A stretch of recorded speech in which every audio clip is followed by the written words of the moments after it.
Hello, hello, hello. This is Jay Talks to You coming back with another video. Please hit the like button and subscribe to let me know that you are here with me. So I just wanted to rant briefly about an incident. Well, not really an incident, but something that happened a couple of days ago. So as I mentioned in one of my previous videos, I've been on maternity leave for a very long time, since like April, and I just went back to work. I just went back to work recently. But before that, my husband, he went back to work long time ago. I think like a couple of weeks after I gave birth. But we sat down and we talked. 'Cause I work from home. Thank God I work from home. Um, but so we came up with a game plan of what we wanted as far as childcare, because I knew at some point in August I was going to be going back to work.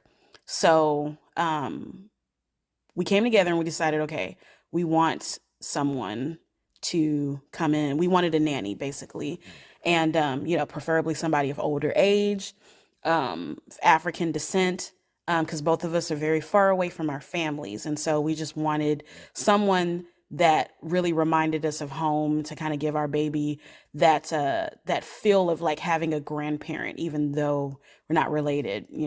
So long story short, we found someone. And so far she seems like a very sweet, nice, lady or a woman.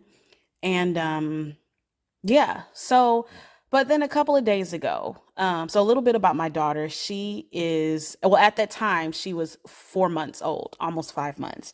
She's 5 months now. And I'm exclusively breastfeeding her. I can afford to do that because I work from home. So, really, we just needed somebody here to watch her during the day. And I have a little nanny cam and everything set up on her while they're upstairs. I'm downstairs doing my work. Um, and because of the days of the week that we need her here, sometimes she stays overnight in one of our extra rooms.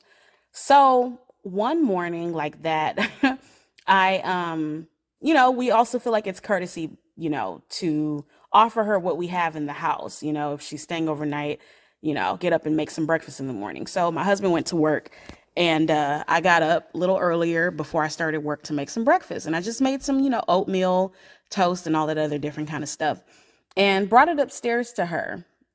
And we were talking for a couple of minutes, and she decided that she wanted to give me some advice. She unsolicited, but still advice. And knowing everything comes from a good place, but I'm just like, I didn't ask you this. But anyway, so yeah, she started talking about my baby, saying that, oh, that she's not fat enough, that I'm not giving her enough food, that I'm giving her, all this, she's all this oyibo food. She's a Nigerian woman.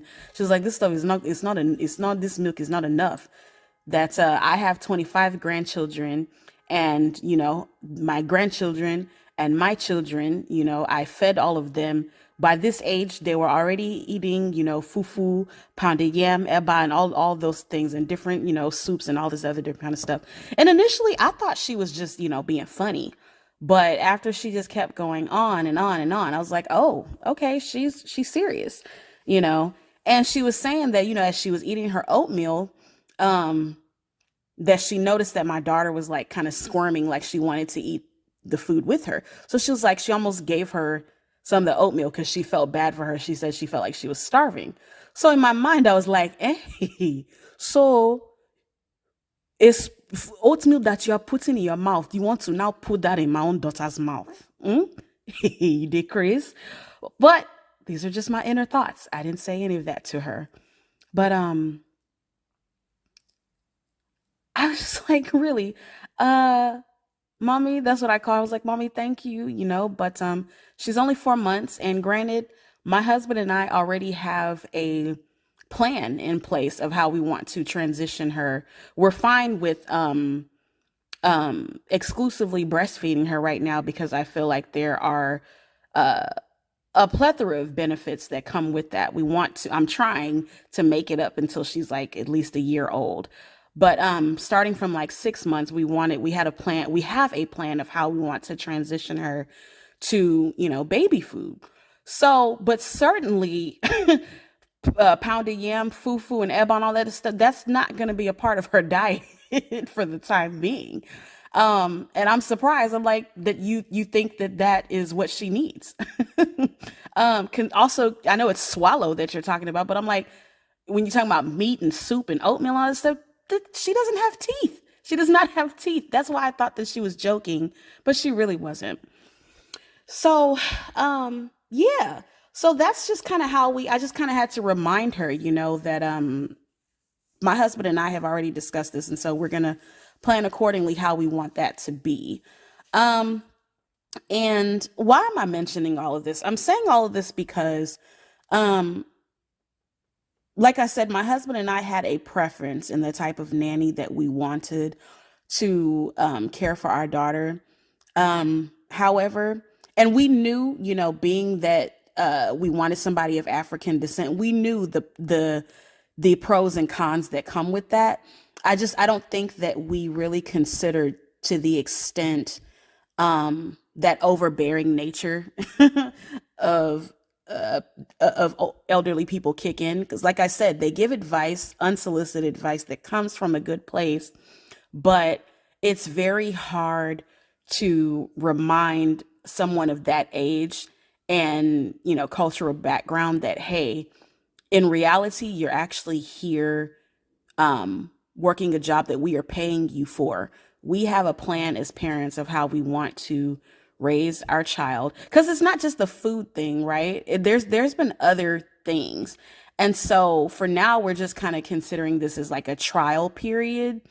Um, because is she going to be with us long term right now after certain things that we've seen? I'm not sure yet. I'm not sure. Um, I like her overall, but it's just certain things that I've seen so far. If it continues, it might be an issue. But yeah, so it's hard to remind them that, hey, I understand that you're looking at us like your children as well, and I appreciate that.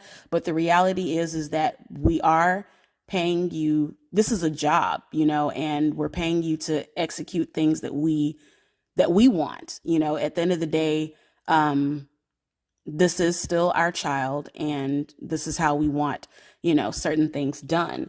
And so, like I said, because there's been other things outside of food, there's just certain things we've gotten her accustomed to a certain way of eating. We've gotten her accustomed to to a sleep, sleep patterns, just, different things. And it's just like, it just feels like you're always, or she's always like, what's the word, what do I say here, it always feels like she's always disregarding the things that we are asking her to do, because she feels like what she's doing is the right way. And I understand that there are differences. I'm a Nigerian, I get it, but um what worked for you and your children and what worked for me and mine and how I was raised, it's all different. One method is not better than the other. Everything is just different. And just kind of speaking from the experience of, growing up as a Nigerian child, like I don't think, and I don't even know if I should be speaking just within the context of Nigerians. I just feel like with a lot of moms, like we need that flexibility to. We don't have all the answers. We don't know what we're doing, especially if you're like me, like a first time mom. But it's like I still feel like we need that space to go through that trial and error period, and learn some things for yourself.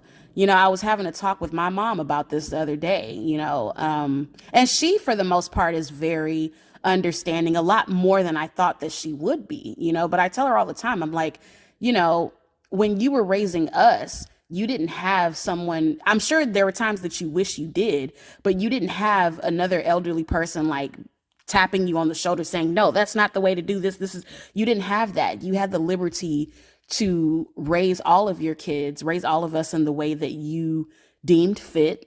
Some things you probably felt like or were mistaken. You made some adjustments and moved accordingly. So it's only fair that, we as parents now ask for that same, that same freedom, to do that. So it's just I'm saying all this because I know that there people out there. Can you relate if you're a first time mom? That feeling of judgment, that feeling of, oh, just people wanting to pull you left and right and telling you that you should do this or this works. And it's like, yeah, you want to. My ears are open all the time. I'm watching things all the time. I'm taking some of the things that, my mom did when she was raising me, versus aunties. Just I'm pulling from different places, but I just notice that sometimes people have a tendency to feel like different is, I mean, if it doesn't mirror, if your method does not mirror theirs, it's just not right, versus just looking at it like everybody just has different approaches, you know so like I said, with this new, we'll see how it goes. We'll see how it goes. But if you can relate, share some of your experiences. If you're a first time mom or even a dad, how did it work for you? And if you ran into some clashes with preferred methods of rearing your child, like how did you best handle it? But anyway, this is Jay Talks to You. Thank you so much. Please again hit the like button and subscribe, and have a good one.